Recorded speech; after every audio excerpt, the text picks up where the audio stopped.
வணக்கம். இன்னைக்கு apple cake செய்ய போறோம். முட்டை சேர்க்காத தான் இந்த ஆப்பிள் கேக் செய்யறோம். வாங்க இது எப்படி செய்யறதுன்னு பார்க்கலாம். இதுக்காக 2 ஆப்பிள் எடுத்திருக்கோம். ஆப்பிளை தோல் சீவி சின்ன சின்னதாக கட் பண்ணி வச்சுக்கலாம்.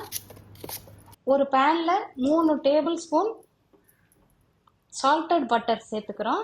இது நல்லா உருகி வரட்டும். இப்போ கட் பண்ணி வச்சிருக்கிற இந்த ஆப்பிள் துண்டுகளை இதில் சேர்த்துக்கணும். இதுல இருந்து கொஞ்சம் துண்டுகளை எடுத்து சின்ன சின்னதாக கட் பண்ணி தனியா வைக்கிறேன்.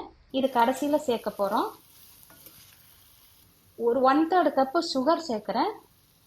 1/4 டீஸ்பூன் சின்னமன் பவுடர் சேர்க்கிறேன். 1/4 டீஸ்பூன் லெமன் ஜூஸ் சேர்க்கிறேன். 1/4 கப்பு தண்ணி சேர்க்கிறேன். இது எல்லாம் கலந்து ஒரு 5 நிமிஷம் இது வெந்துகிட்டு இருக்கட்டும். இப்போ இது 5 நிமிஷம் ஆயிடுத்து. இது வெந்துடுத்து. இதை சைடில் வச்சிடலாம்.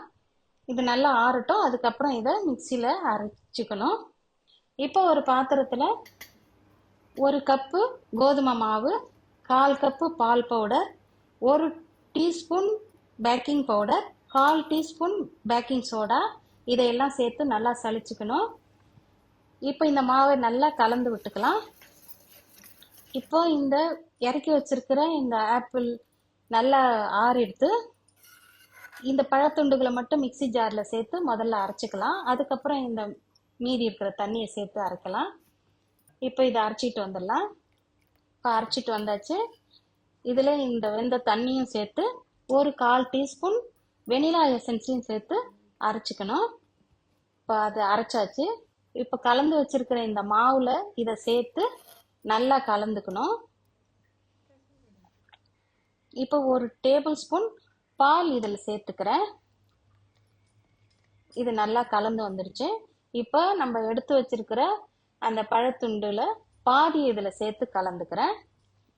இப்போ எல்லாம் இது நல்லா கலந்தாச்சு. இப்போ கிரேஸ் பண்ணி பட்டர் ஷீட் போட்டு வச்சிருக்கிற பேக்கிங் ட்ரேவுக்கு இந்த பேட்டரை மாற்றிக்கலாம்.